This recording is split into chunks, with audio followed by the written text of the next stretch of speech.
Hello friend, সবাই কেমন আছো অবশ্যই বলবে। সামনে নিউ ইয়ার, তাই মনে করলাম যে 2024টা একটু ঘুরে নিই।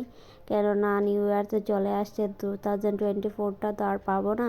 তাই মনে করলাম যে ঊনকোটি ঘুরে আসি। আমার হাজব্যান্ডও বাড়িতে থাকে না, তো শনি আর রবিবার বাড়িতে থাকে, তাই মনে করলাম যে একটু ঊনকোটি ঘুরে আসি।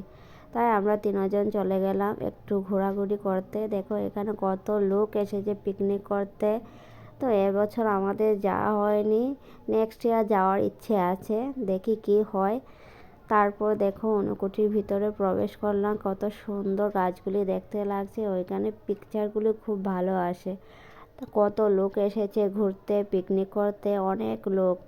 তারপর ঊনকোটির ভিতরে ঢুকলাম, দেখো কত লোকজন আছে এখানে। তারপর নিচে একটু যে গেলাম, উপরে আর উঠিনি, কেননা উপরে বাচ্চাকে নিয়ে ওঠা সম্ভব নয়, তাই নিচেই একটু গিয়েছিলাম। এখানে একটা কুণ্ড আছে, এই কুণ্ডতে স্নান করলে বুঝি পাপ ক্ষয় হয়। এটা কি সত্যি? যদি সত্যি হয়ে থাকে অবশ্যই কমেন্টে বলবে, আমার জানা ছিল না তাই তোমাদের বললাম। তো তোমরা জানলে অবশ্যই আমাকে বলবে।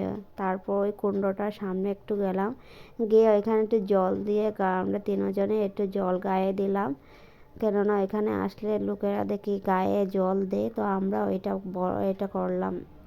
তারপর সন্ধে হয়ে যাচ্ছে, ঠান্ডাও বেড়ে যাচ্ছে, তাই আস্তে আস্তে করে উপরে চলে গেলাম। আমার মেয়েকে নিয়ে একদম সিঁড়ি উঠতে পারে, তাই ওর পাপার কাছে ওকে দিয়ে আমি একাই উপরে চলে যাচ্ছি।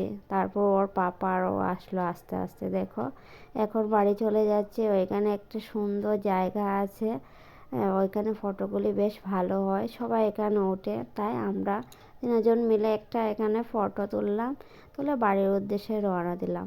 দেখো অন্ধকারও হয়ে যাচ্ছে, বাড়িও চলে যাচ্ছি। Bye bye, tata.